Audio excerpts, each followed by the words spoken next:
Healthy and tasty millet products కోసం సంప్రదించండి millet మంత్ర. నమస్తే రమ్మగారు. నమస్తే జయ. ఏదైనా మంచి స్టోరీ చెప్పండి రమ్మగారు. సాధారణంగా మనం చదువుకున్న వాళ్ళు, జ్ఞానం కలిగి ఉన్న వాళ్ళ ప్రత్యేకతే వేరుగా చెప్పుకుంటాం. Knowledgeable people. నాలెడ్జ్ ఎక్కడి నుంచి వచ్చేస్తుంది? సహజంగానే కొంచెం ఐక్యూ ఉన్నవాళ్ళు ఉంటారు, చురుగ్గా, తెలివిగా, యాక్టివ్గా ఉంటే చదువు వాళ్ళకి వాళ్ళ ఐక్యూని బాగా పెంపొందిస్తుంది. అప్పుడు వాళ్ళకి రకరకాల విషయాలు తెలుసుకునే అవకాశం లభిస్తుంది. ఒట్టి ఐక్యూ ఉన్నవాడు కొన్ని చోట్ల రాణిస్తాడు. అవును. కానీ వాడికి చదువుతోటి ఆ ఐక్యూని పదును పెడితే వాళ్ళు ఇంకా అద్భుతంగా రాణిస్తారు. దాన్ని ప్రూవ్ చేసే ఒక కథ. పిల్లలకి నువ్వు తెలివిగల పిల్లలు, నువ్వు తెలివైన వాడివి, చదువుకుంటే ఇంకా రాణింపుకొస్తావని చెప్పాలి.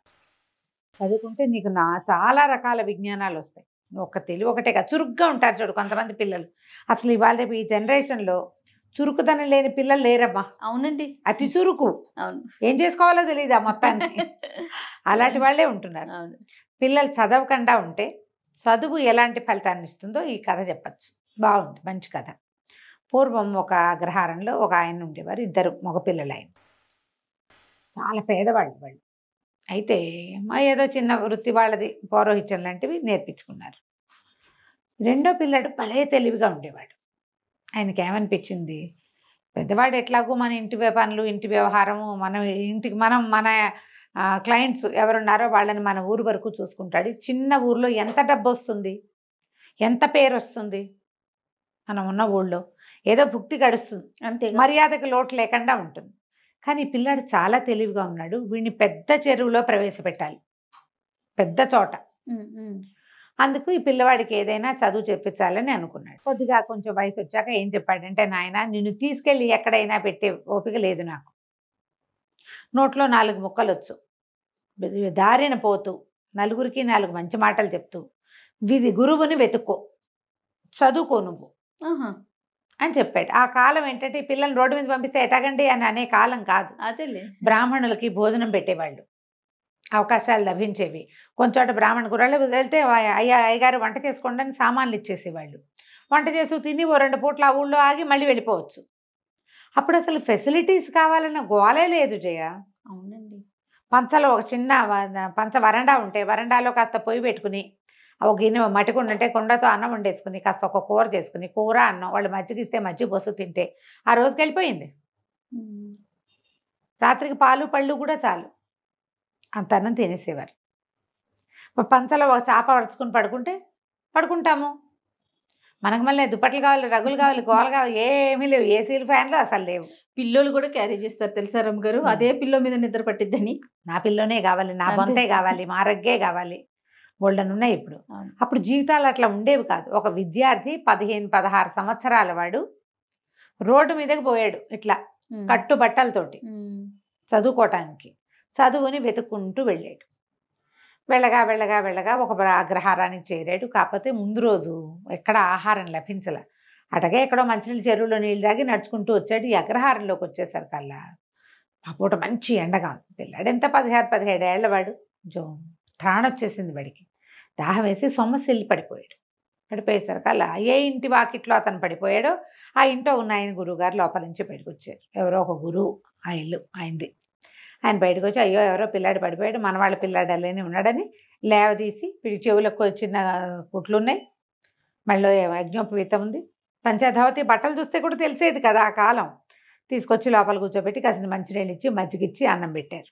పెట్టి ఏ ఊరబ్బా, ఏం గోత్రం ఏమిటి, మీరు ఏ ఊరు అని కనుక్కున్నారు. అన్ని వివరాలు చెప్పాక గురువు కోసం వెతుకుంటూ బయలుదేరానండి. 3-4 అగ్రహారాలు చూశాను, అందరూ మీ పేరే చెప్పారు, మిమ్మల్నే వెతుకుంటూ వచ్చాను. ఇక్కడికి వచ్చేసరికల్లా మీ ఇల్లు గుర్తు తెలియలా, ఈ లోపల నాకు నిద్రాన్ని వచ్చేసింది అన్నాడు. అంటే ఆయన సంతోషించి, అబ్బాయి ఇక్కడే ఉండు, నేను చదివిస్తా నిన్నని చెప్పి అట్టె పెట్టుకున్నారు.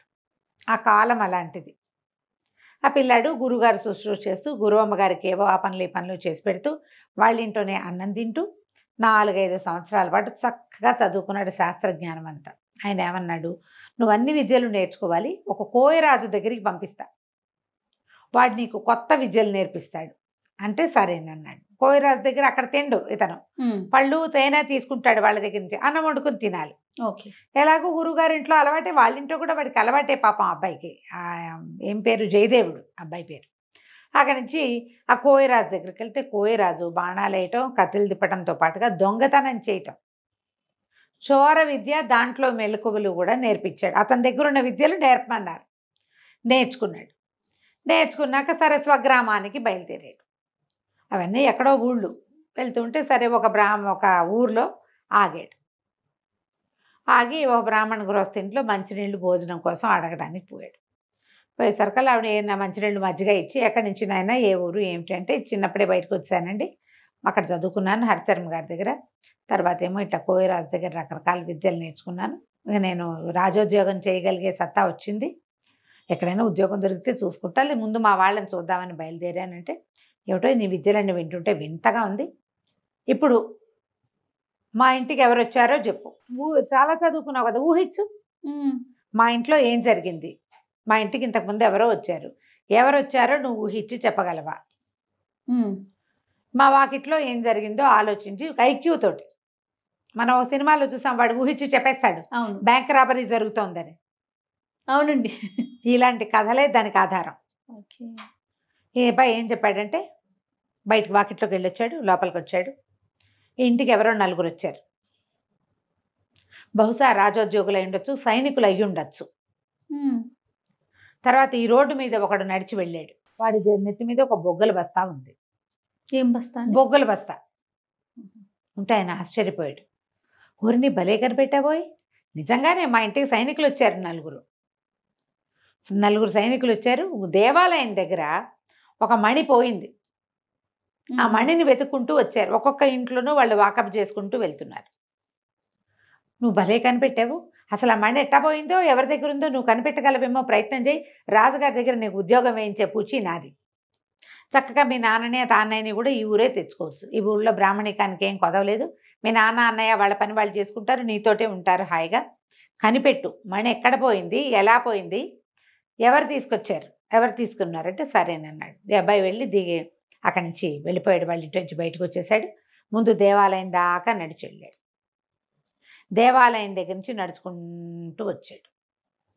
ఏ గృహస్థ అయితే ఇతనికి మంచినీళ్ళు ఇచ్చి ఉద్యోగం ఇప్పిస్తానన్నాడో వాళ్ళ ఇల్లు దాటి ఇంకా 9-10 ఇళ్ల తర్వాత ఒక కంసాలి ఇల్లు, కంసాలి ఇంటి దాకా వెళ్ళాడు.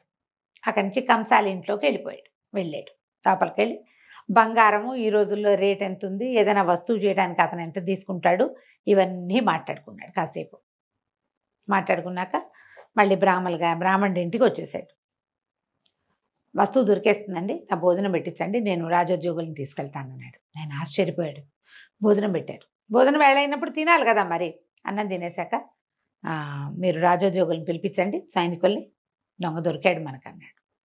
అనేసరికి సరే 4 సైనికుల్ని గుడి దగ్గర ఉన్న వాళ్ళని కేకేసుకురమ్మని కుర్రాన్ని పంపించాడు. ఆయన పాలేరు వెళ్ళి సైనికుల్ని పిలిచాడు. మా అయ్యగారు ఏదో చెప్తామని రమ్మన్నారంటే 4 సైనికులు వచ్చారు. వస్తే వాళ్ళు మాట్లాడుకున్నారు.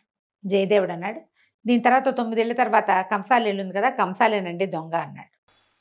ఈ రాజోద్యోగులు వీళ్ళు సైనికులు అన్నారు, అటగాదు బాబు, అందరి ఇల్లు సోదా చేసాం, ఇప్పుడు నువ్వున్న ఇల్లు సోదా చేసినట్టే కంసాలి ఇల్లు కూడా సోదా చేసాము, వాళ్ళ ఇంట్లో ఎక్కడా కనపడలేదు, అన్ని పెట్లు గిట్లు అన్నీ చూసాం అనేసరికి నాతో పదండి నేను చూపిస్తా అన్నాడు.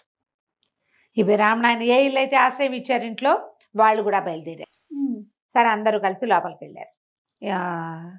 అతను అన్నాడు, అదేంటండి మా ఇల్లు సోదా చేశారు కదా, నేను అటువంటి వాడిని కాను, అలాంటి వాడిని కాను నేను అనేసరికి ఇతను అన్నాడు, ఈ కంసాళ్ళు వీళ్ళ పద్ధతి ఏంటంటే పెట్టెల్లో బేడల్లో బంగారాన్ని కానీ వస్తువులు కానీ దాచరు, వీళ్ళు దొరికేస్తాయని. ఇప్పుడు కంసాల ఇంట్లో ఎప్పుడు బంగారం ఉంటుంది, దొంగలు పడరు. వాళ్ళు ఏం చేస్తారంటే చిన్న చిన్న గోడకి కంతల్లో పెట్టి మూస్తారు. కొత్తగా అలిగిన గోడ ఎక్కడుందో వెతకండి ముందన్నాడు. మట్టి గోడ అది. ఇప్పుడు రోజు అలకరు కదా, కొన్ని చోట్ల ఇట్లా ప్యాచ్లు కనపడతాయి, ఆ ప్యాచ్ ఉన్న చోట తడి ముట్టుకుని చూసి ఇదిగో తడిగా ఉంది ఇక్కడే అంటే అక్కడ తవ్వేసరికి దాన్ని ఇట్లా కొట్టేసరికి మణి బయటపడింది. వాళ్ళు ఆశ్చర్యపోయారు, ఈ బ్రాహ్మణ ఆయన ఆశ్చర్యపోయాడు, ఆ గృహస్థు కూడా. మణి తీసుకున్నారు, కంసాలను పట్టేశారు. పట్టేశాక బయటకు వచ్చాక ఆయన అడిగాడు, ఎట కనిపెట్టావయ్యా అని. దాందేముందండి, దేవాలయం దగ్గర మణిపోయింది, దేవాలయం దగ్గర ఎక్కడ మణిపోయిందని మీ వాళ్ళు చెప్తున్నారు, మణి మిస్ అయిందని.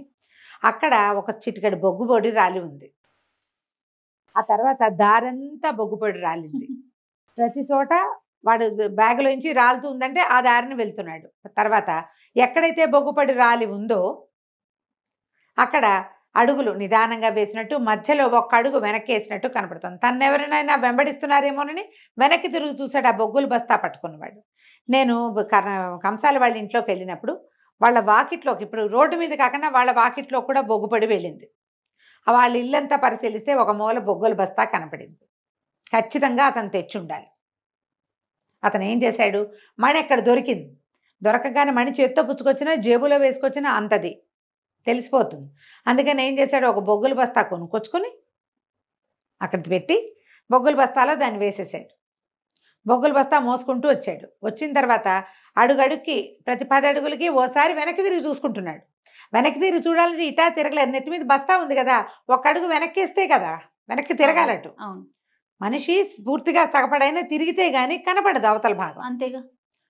బస్తా ఉన్నవాడు ఎట్టా మరగమల ఇటా చూస్తాడు, చూడలేకపోతాడు కదా. అందుకని 11 అడుగులు ముందుకి, ఒక అడుగు వెనక్కి కనపడుతున్నాయి. అవి కొంచెం అడుగులు మాసిపోయినాయి, అంటే చాలా సేపు అయిందనమాట. మరి మా ఇంటికి సైనికులు వచ్చారని ఎట్టా కనిపెట్టావయ్యా అంటే, దాందే ఉందండి, సైనికులు కవాతు చేస్తున్నట్టు నడుస్తారు. మనకు మళ్ళీ ఎట్టా పడితే ఎట్టా ర్యాండమ్గా నడవరు. అడుక్కి గ్యాప్ కూడా కరెక్ట్గా ఉంటుంది, వాళ్ళకి అలవాటు. 4 రోళ్ళు 8 జతలు, అది కూడా సేమ్ గ్యాపులతోటి. కాబట్టి ఖచ్చితంగా వాళ్ళు సైనికులు అయి ఉంటారని ఊహించాను. వాళ్ళు మీ ఇంట్లోకి వచ్చారు. మీ వాకిట్లో మట్టి మీద కూడా సేమ్ అడుగులు ఇవి కనపడుతున్నాయి. వాళ్ళు మీ ఇంట్లోకి వచ్చారు. వచ్చింది రాజ సైనికులు అని తెలిసింది. వీళ్ళకంటే ముందే అతను వెళ్ళిపోయాడు సైనికుల కంటే. ఎందుకంటే అతని అడుగులు మీ వాకిట్లో చెరిగిపోయినాయి, ముందే వెళ్ళి దాచేసుకున్నాడు. కంసాలు కాబట్టి ఖచ్చితంగా బంగారాన్ని పూడ్చినట్టుగానే దీన్ని పూడ్చిపెట్టాడు. ఆ బస్తా ఎక్కడికి వెళ్ళిందో అక్కడే మణి ఉంటుందని నేను ఊహించాను. వాళ్ళ ఇంట్లోకి వెళ్ళినప్పుడు అంతా పరిశీలించి తెలుసుకున్నాను అన్నాడు. ఆయన చాలా ఆశ్చర్యపడి, ఎంత బ్రెయిను, వీడికి ఎంత విజ్ఞానం ఉండాలి. అంతే కదా. ఒట్టి ఐక్యూ ఉంటే సరిపోతుందా? తెలివి ఒకటే కాదు, జ్ఞానం కూడా కావాలి. ఆ జ్ఞానం వీడికి చదువు వల్ల పెరిగింది. ఆయన రాజుగారి దగ్గరికి తను తీసుకెళ్ళాడు జయదేవుడిని. మాకు తెలిసిన వాళ్ళ అబ్బాయి, వీడు చాలా తెలివైన వాడు, హరిశర్మ గారి దగ్గర చదువుకున్నాడు, తనకి రాని విద్య లేదు, మీ దగ్గర మంత్రిగా ఉంచుకోండి అని చెప్పి రాజుగారికి సిఫారసు చేసి జయదేవుడిని మంత్రం చేశారు. తర్వాత వాళ్ళ అన్నయ్యని వాళ్ళని తెచ్చుకున్నాడు. నిజంగానే ఆ మణి చక్కగా ఎలా పోయిందో అలాగే 3-4 గంటల వ్యవధిలో చక్కగా దొరికేసింది. కథ కంచికి మనం ఇంటికి. చాలా బాగుంది రమ్మగారు. నమస్తే. నమస్తే.